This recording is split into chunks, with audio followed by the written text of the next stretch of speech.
All right, let's talk about making action figures. Action figures without joints aren't action figures, they're figurines. So let's talk about joints. This model is an example of different kinds of joints. There are 3 different kinds of joints here. So let's sort of dissect this model and see what we have. First, I'm going to turn the legs into holes because they don't have joints. They're just sitting there. And I'm going to move the head out of the way for this bot. So there's 3 different kinds of joints. The first one we're going to talk about, I call a captured post. I don't know if that's the real name, but it works for me.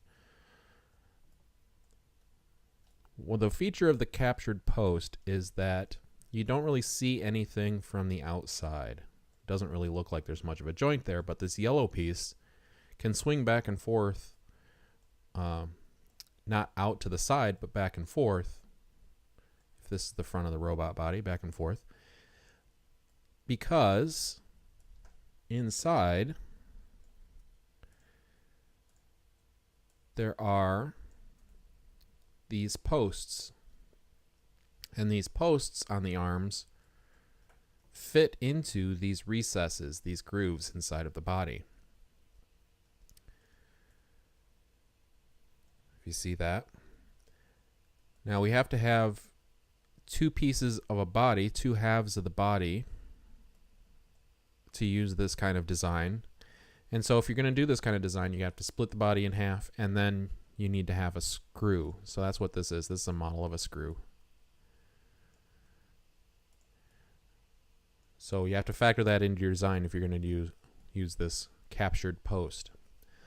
The second kind of joint we've already seen in the dump truck, and that is your basic classic hinge. Now in action figures, what's most often used is what I call a half hinge, where only one of these and this one right here, so this one is cut out altogether, this side of the hinge. So instead of having 3 elements of the hinge, there's just the 2. That's because in a small, action figure size model, these small elements of the hinge aren't going to be thick enough to support anything. Then the third kind of joint is the fanciest kind, and it allows movement in just about any direction, not very far, but it can rotate around. So this hand can rotate around. It can also move back and forth and side to side, or any way in between. Let me show you how that's done. So I'm going to pull this hand part down.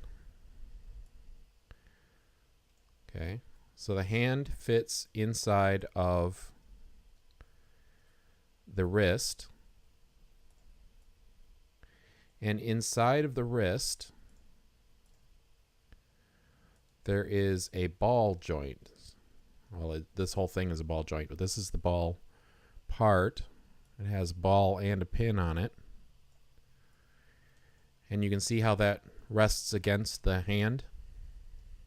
So it's cupped in the hand there. So the pin and the ball fit into the wrist, and the pin goes all the way through the wrist. And if I move the wrist here out of the way,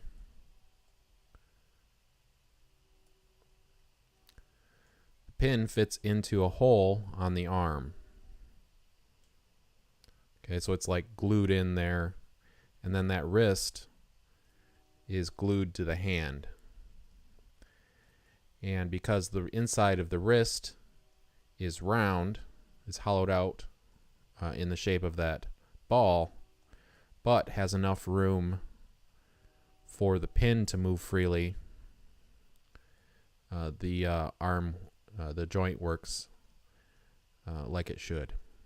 Okay, so those are 3 different kinds of joints that you can use in your action figure design, and I think we'll give that a try.